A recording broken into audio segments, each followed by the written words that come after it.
Welcome to the Burgundy and Gold Knuckleheads podcast. And as always, sitting right over there is my main man, Reggie. Reggie, that just seemed like an appropriate opening. You know what, man? It really is, bro. Well, I don't know what to say, I man. mean, he's getting lost on his words because we're here to review the Washington Commanders taking it on the chin. I mean, what on the chin? I mean, I wouldn't even say we got beat up. We just got left. Right? We just got left in the dust, man. It's one thing to get an ass whooping. It wasn't even that. It was just smack us and walk away and nothing we could do against the Miami Dolphins today. As the old Ice Cube song would say, they screwed us with no Vaseline. I don't even know. I don't even know who was that. Like I said, it was they just smacked us, took our money, and walked away, and it happened early. We were. I know it's not a surprise to a lot of Commanders fans, but about the way we've been playing. But I was hopeful. I'm an optimistic fan. I was hoping we would be in the neighborhood at halftime. In the neighborhood, and to me, being in the neighborhood might be 10 points. Right. End of the first quarter, you're down 17 points, 17-0. And that was the highlight. That was the highlight. Man, I wish I could say that I didn't see this coming. Right? If you listen to our last podcast, I talked about them running us off the field by halftime. Yep. And I'll be honest, based on where I thought things would be at halftime, we were actually looking pretty good because I thought it was going to be worse at halftime. So needless to say, there wasn't anything happening during the game that had me shocked or surprised. I really thought we get beat worse than that, to be quite honest with you. So every time, whatever. I mean, how are you going to be worse than 31-7? It doesn't get much worse than that in the NFL. Ken, you got one of the number one rated offenses against the number one. I mean, the last place defense. It could easily have been worse, and we saw evidence of it. What, the third play of the game, fourth play of the game? Yeah, right. I mean, Tyreek Hill, as we talked about it, which I'm sure you go over a couple of numbers here, but by the halftime, he had 100. He had more yards by himself than we had as a team. He had 132 yards right about halftime on 3 catches, and we had 108 yards of offense. So he was a one-man wrecking crew. So what I saw was happening, I feel like they probably could have put more points on us. Well, I'm gonna give you a ridiculous stat. And it's ridiculous that I even say this. That's the point I want to say. We held him to 20 yards in the second half, Tyreek Hill, right? That's a ridiculous stat, right? I know. And like I said, that's a total sarcasm there. He ended the day with 157 yards. So we held him to whatever. It doesn't matter because it was over. But did we hold them, or they just called a different offense because the game was in hand, right? It doesn't really matter. They scored another 2 touchdowns, another touchdown in the third quarter, another touchdown in the fourth quarter. I mean, the game was out of there. And if I was them, I think they finally let him sit. I don't know how much they were playing him, but he was catching passes into the fourth quarter. And I was like, why is he even out there? He is the MVP of the team by far. Why would you have him out there when you were at one point you were up like 38-15, something like that? And the frustrating part is not that he performed and caught a touchdown. It was, what they're doing. I would have had no problem if we double covered him all game long, and we would have gone 9 against 10 on the rest of the team. Because clearly he killed us right out of the bat. I jokingly said that, and I was waiting for somebody, but nobody bought it. I jokingly was going to say on the first possession, I said we're going 3 and out on this, and I was waiting for somebody to laugh and go, "Yeah, our defense." I was going to say, "No, they're going to score within 3 plays," and sure enough, nobody bid on it, so I didn't get to say it. But the third play of the game, he took it 60, 70 yards. Why would we bite on that? No one believed we was going to go 3 and out.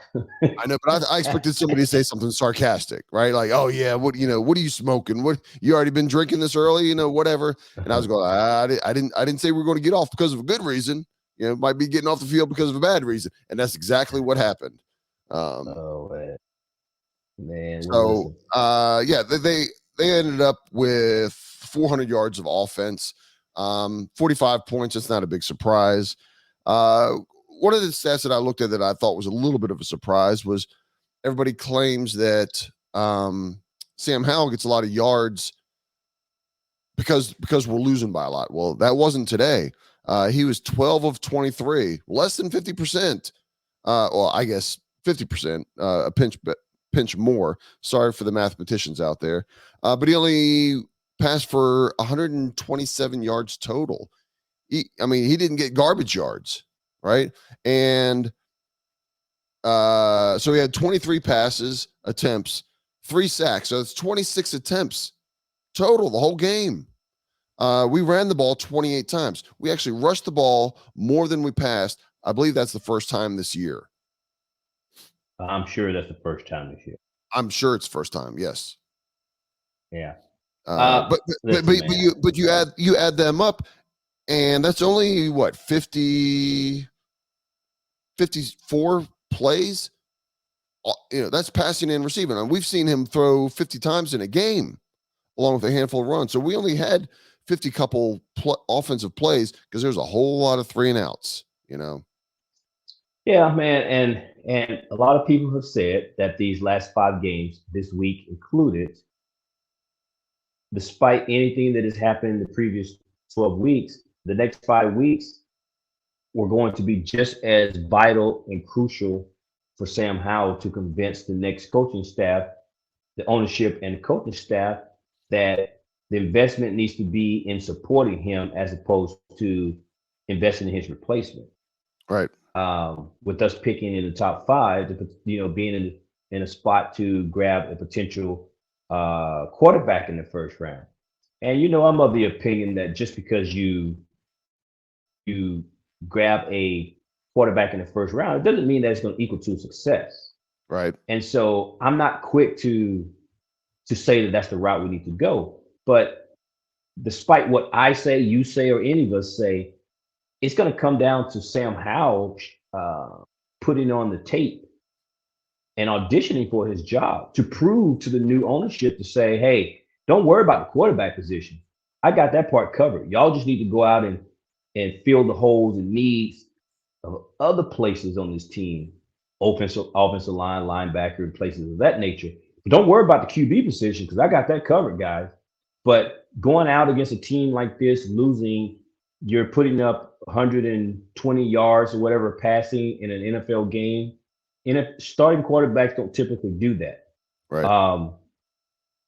We saw the bonehead plays where he's just chunking it up, that kind of stuff, man. Listen, brother, you don't have the same amount of rope that Sam Howell, the first round pick, would get versus Sam Howell, the 5th round pick. Right. They're not going to give you that kind of rope, my man. So you got to be a little bit careful. And the defenses coming up aren't going to get any easier. I know the Jets is a terrible team, but man, they have a top 5 defense. Yeah. You just got to play the 49ers. You still got to play the Cowboys again. And that's going to matter, based on if they're playing for anything. So, the Rams. So these defenses he's got to play against aren't going to be easy. And so again, he's auditioning for his job as well. And I believe in Sam.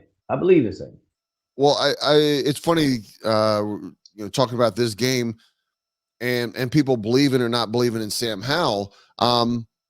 This is the game this is a game right here where the people that aren't on the Sam Howell bandwagon, they can point out 3 or 4 plays and say, see, that's why. And I can show you 3 or 4 plays that he made that were very well. That some really good throws. A run or two of his that you cringe one play, and then you're like, man, that's an NFL throw. That's an NFL quarterback throw right there, on the money, timing, whatever else. Overall, it wasn't a great game for Sam. I'm not trying to make it that he had this great game other than a few bad plays. But it was bad for everybody. Offensive line, bad. Sam Howell, bad. Defensively, bad. Like I said, the most frustrating thing was, Tyreek Hill's touchdowns were easy touchdowns, right? He didn't have to work hard. He didn't really even have to burn anybody. I mean, he's fast. Don't get me wrong. Keeping up with him is keeping up with a cheetah. But I got a safety over the top. I'm going to tell my safety, don't let him get past you. He starts coming at you. You start backpedaling. You turn and start going. He can catch it in front of you, but don't let him just take it to the house and run right past you. And on both of his big touchdowns, man, he was gone. The second one, Tua just had to throw it up, throw it out there, and he just go get it. He just go get it. It wasn't even a good throw. It wasn't the direction that he was going. He made a slight adjustment, turned around over his opposite shoulder, and just let it drop in there and go, with no resistance from Washington. Yeah, and then the first touchdown, he was lined up in the slot against Quan Martin, and Quan didn't get his hands on him or nothing. He didn't jam him. It was just Tyreek did a juke move, and off he went, and Quan was playing catch up from there all the way into the end zone. Well, and it was just a pitch and catch. Well, I'll give that. Yes, Quan Martin got beat, but I don't think anybody would. If you ask anybody, any fan, hey, Quan Martin 1-on-1 versus Tyreek Hill, who's going to win that? There's nobody that's not taking Tyreek Hill on that. I understand. So from a defensive scheme, I'm going to put this on first game defensive coordinator. How are you leaving rookie, not even starter, right? He might be starting now, but he wasn't starting earlier in the year. He was not getting a lot of playing time, and now all of a sudden you're leaving him out there basically on an island by himself with the best wide receiver in the NFL, second best. I understand. But you give him free release off the line, King. Come on, man. Listen, I get that you can scheme it up, but and scheme it differently. But as the point that you're trying to make, it's Tyreek Hill, and you let Tyreek Hill get off the line untouched. You don't jam him. You don't try to redirect him. You do nothing but line up man to man, and he just comes off the line and goes on a straight go route. Right? I mean, he should have had some safety help. I'm not saying that he shouldn't have, but when you look at the play, he just took off running, literally, and Tua just threw it right to him, hit him in stride, and off to the races he went for 60-something yards. But Washington hasn't been jamming people at the line all year long, right? That's not a. I heard Rivera say that a week or two ago, about not giving the receivers free release, but we've been doing that all year long, from game 1 to what is this, game 12, 13. We've been doing it all year long, so that's what you've trained these guys to do. While Quan Martin does need to do a better job, that's not how he's been taught and schemed and everything else. It's not I'm not trying to give him a pass by any means, but man, look, coaches, you cannot have Tyreek Hill 1-on-1 with anybody. Well, from a defensive standpoint, in this game, it was very clear that Ron's approach was to play a lot of zone. He didn't play zone the entire game, but there was quite a bit of zone. And I don't know if that was just to kind of simplify the defense or if it was just his strategy to play that particular offense. But either way, there was a lot of zone. And Miami was smart enough with their Mike McDaniels and Tua and the offense was able to attack our zone, right? You would see those guys catch the ball, and then there's no defender. Now the guys are rushing to make the tackle, which, oh, by the way, we're not a great tackling team. But it was more of one of those things where you find the soft opening in the zone and off to the races. Just get the yards after catch and see what you can do. And it was one of those things where I'm not gonna criticize Rivera for going zone because maybe that was the best choice or Right. best thing to do based on our personnel versus their personnel. But they're smart enough and a good enough team, man, that they attacked the zone and you end up with 31 points at the half and you end up losing in the manner which you lost. And then on top of that, when they weren't catching underneath in the zone, they were burning it over the top. And then of course, Sam gives them an easy pick six and that deal. I'm gonna put that all on Sam. Absolutely.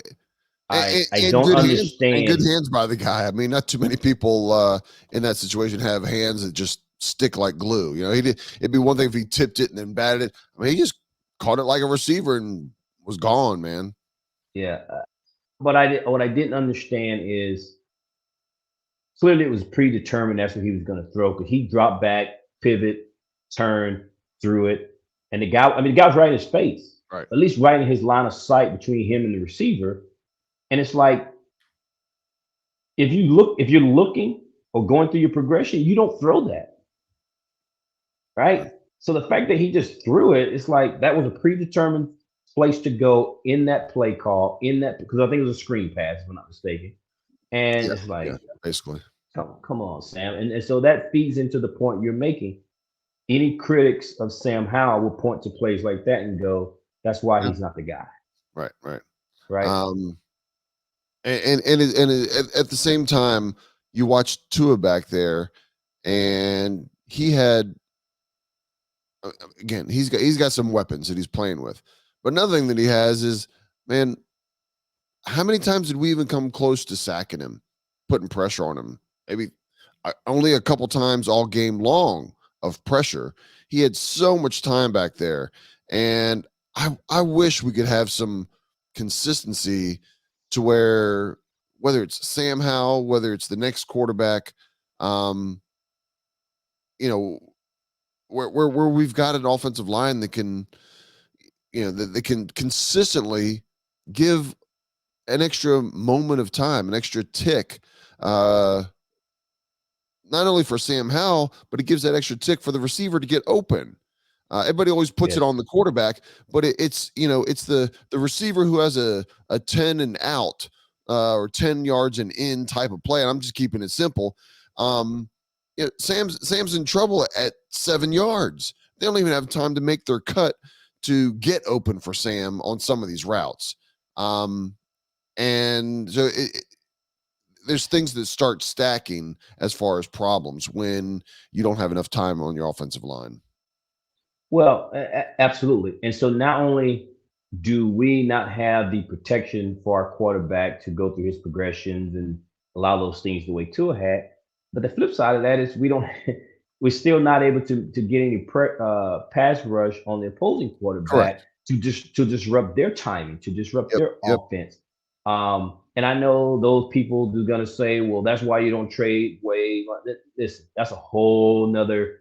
I stand by the decision to trade those guys. Okay, I agree. they weren't getting the production, they weren't getting the pass rush, and they were here, and so it's not happening now. So you don't pay $90 million to a guy who's not getting pass rush, and certainly Trace Young is gonna I'm sure is asking the same amount of money, Right. but the lack of pass rush from our defense is astounding. I Yeah. mean, it's Yeah. like we can't manufacture any any pressure on the opposing quarterback. Well, it's going to be funny this offseason. As it stands right now, Washington's going to continue to have a very high draft pick. I think we were at 5 before this Yeah. weekend. Obviously, we didn't do anything to make that draft pick any worse. And so there's going to be a lot of holes, right? There's going to be a lot of high demands. Defensive end, we desperately need a defensive end, offensive tackle, offensive line, desperately. And you know what? What if one of the couple quarterbacks you think is better than Sam Howell is right there, or the cost to move up isn't very much? I mean, it's going to be tough decisions. There's going to be a lot of debate within Washington fans and even in the media of what direction they should go. And if you hit on any of those positions, you didn't go in the wrong direction, right? It's always in hindsight that you took Chase Young, and oh yeah, there's a quarterback in San Diego who's pretty good quarterback, that you could have had instead. Yeah, but let's be honest though. I mean, I know this is another debate for another time, but Yeah, look at the Chargers with that quarterback, and where's the success for that team? right. And yet here they are paying him a buttload of money, and yet they're not having a whole lot much more success than we are. Oh, I agree. I I agree. mean, And then I'm not trying I mean, to change things, but if you feel like your quarterback is set, it's always easier through free agency, through the draft, through whatever to fill those other spots. The quarterback, as we know, is the I know, Ken, but is the Achilles heel of look, most teams that aren't successful. they got Justin Herbert, Pro Bowler. They got Austin Eckler, running back, Pro Bowler. Keenan Allen, Pro Bowler. You get to the defensive side, the only one that I can think of is Derwin James, been to the Pro Bowl. And oh, by the way, they have one of the Bosa brothers. And they still can't get it done, Right. right? They got Pro Oh, Bowl players on both yeah, sides of the ball. They're still not getting it done, including the fact that they have a franchise quarterback. So I get it. Listen, we need one. I'm not saying that let's not get it, but we need one. But my point is, people think just by drafting a quarterback in the first round is all of a sudden turn your franchise around. Ask the Chargers how that's working out right now. Oh, I agree. I mean, I think we'll get into this after the season and throughout the season. I mean, you look at Ron Rivera, his number one draft picks. Overall, they're failures. If I'm looking at them as a number one draft pick, if you tell me you get this person in the fourth round, third round, okay, right? But it's been Chase Young, Jamin Davis, Emmanuel Forbes, and Dotson. It's failures. As far as a first round pick, that's you need to hit on 3 out of 4 of those. 2 out of 4. You can't go 0 for 4. And I'm not trying to say that Dotson or Forbes is going to end up being a total bust, but I need first round talent, first round play out of you. Not what we're getting. Let's put it that way. Yeah. And there'll be plenty of time to debate Yeah. that, because I'm certainly looking forward to the offseason between GM, head coach, free agency, and the draft. This team's going to look totally different next year. I believe it. And so I'm intrigued. I'm intrigued by how things are going to look, how they're going to go about it, who we're going to be linked to, potential free agents, potential. I mean, I'm looking forward to all of it because I'm finally excited about what's going to be different. Doesn't mean that we're going to be a 12-win team next year, but I hope starting next year will be laying the foundation for what this team can build upon going forward to turn this team around. And Josh Harris spoke at a conference this past week, and I'm paraphrasing, but basically he said that we're going to be patient. We're going to do this thing the right way. He says, if you just want to be mediocre, he says we can build your team real quick, real fast, and get you to 8-8. Right. If that's what you want to be, he said, but we're not looking to continue to be mediocre. Right. And so So his point, I took that as we're gonna do this the right way. So Right. I'm excited to see what that looks like, man. Well, Um, he had he and had nothing to do with this team. He had nothing to do with any transaction, free agency, draft picks, or anything. That organization, that ownership group had nothing to do with anybody other than make some changes to the stadium, practice facility, and all of those types of things. They've not done anything to do with any player personnel that's on the field. other than picked up a couple draft picks, right? By Sweat and Young, that's on them, right? As far as their organization, but yeah, any other contracts, anything, and I know a lot of people talk about, this coming year we've got, is it 5 of the first 100 picks as it sits right Yeah. now, and we've got roughly $90 million in salary cap, and those are things that everybody talks about. Another thing I think we miss is Ron Rivera and crew, while they signed Allen, Payne, Terry to long-term contracts, most of their contracts that they've been having have been a lot of 1 and 2 year contracts. So even the talent that they have now, if we cut them or if we hold on to some people, there's money that's going to be freed up. I mean, part of it is the 90 million for next year, but even the year after that, there's money that's freed up because there aren't a lot of long-term contracts when you're talking about 53 players or Right. so it's not just salary cap is in good shape for next year. It's in good shape potentially for this organization and the new GM for a few years if they manage it well. They're not coming on with an anchor around themselves. So Can you hear me? I can hear you now. I think there might have been a little bit of a breakup there. And I can hear you. I was stating in case there that the new GM and ownership, they're going to be set up for the next few years because there's not a lot of big contracts. There's no anchor, right? Some teams, the staff comes in and they're just, I'll use the Saints as an example. Man, they've been in a terrible place salary cap for a number of years, and they're starting to get close to being in a halfway decent place, but it makes it challenging for a team. You can only keep kicking money down the road for so long. For sure. And but again, the 90 million can grow because there's players on the team right now that could potentially be cut and their Right. money could be freed up to bump that 90 million.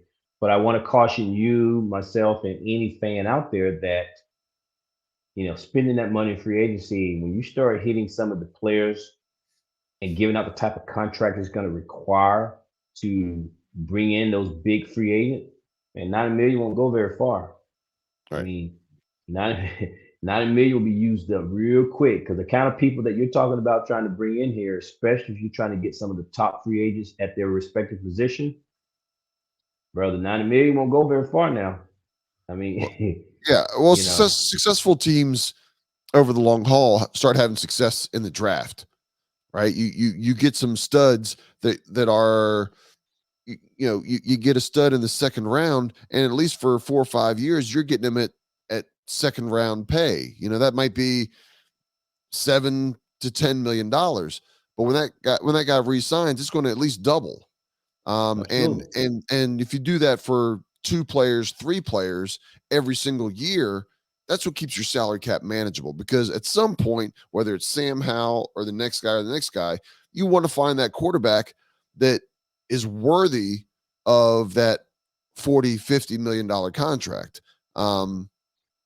And hey, when you spend $50 million on one player, you better get some good production out of your $3 and $4 million players, because otherwise your salary cap is just going to be blown up because of one player. And that comes with evaluation and the draft to be able to make you successful that way. Well, they better do it right, man, because between the QB position, that right now, I think probably the floor for good QBs is what, 45, 50 million. Right. The floor for number one receivers nowadays is 20 million. the floor for a good edge rusher now, based on Montez's Sweat contract, is in the 23 to 25 million. Right. So look, man, it's not it's not cheap. Oh, I mean, absolutely. the only position, as we all know, that has gone down in value is the running back position. But your key skill position, your edge rushers, your wide receiver, your quarterbacks, brother, them dudes getting paid. And then let's start talking about your linemen, right? Yeah. And I think Washington has done a good job of, thankfully, not thankfully in the last few years, other than William Jackson, that we haven't spent money and not gotten something out of it as far as big contracts. Well, I guess I'll throw in Wentz on that also. But long-term contracts, these guys have been performing. The Payne, the Terry, and Allen. It's been a big contract, but we're getting some production out of them. So we will see. Yeah. You got anything else, my man? That's it, man. I would just close this out by saying, I'm not totally disappointed in today's game because it was kind of what I expected. I'd given the confidence number 0, and I just thought that this game would be ugly early. And I can't say that I was way off with it. We got a bye week next week. Correct. I would go on a limb and just say right now, I do not expect Ron Rivera to be fired in the bye week. For those that want him fired, so I don't think that'll happen. The players will go off and they'll come back, and I'm not even sure who we play next. But we travel west to play the Los Angeles Rams. Yeah. Okay. Maybe we have a shot at that, but I don't know. But anyway, we'll be back to preview the matchup against the Rams, man, and we'll see how that goes. But that's all I got, man. Yeah. Same here. I just looked at to see where we are on the draft while we're closing it out here. We've actually, by losing today, and maybe there's some idle teams that they're playing later today or tomorrow, we're actually at number 4. That could change based off of other teams winning or losing. And with us off next week, we're not gonna go higher, right? Not at this point. So we will see how it goes. We'll see how it goes. We're picking top 5, brother. Oh, I think so too. I think bottom end would be 6. And it's unfortunate because this is not the expectation we had at any early in the season. Even when we were struggling, week 4 or 5, we had a lot of frustration and everything. I don't think that we thought that it would be this bad, and it's spiraled into from a very mediocre to slightly bad team to a horrible team, man. Terrible. Yeah. But I'll go ahead and try to play some solid music here on us going out, even after a loss. You all enjoy your week off. Spend time with your family, do your chores, do whatever you need to do. Get ready for the holiday season. Until next time, peace out, knuckleheads. Peace out, y'all.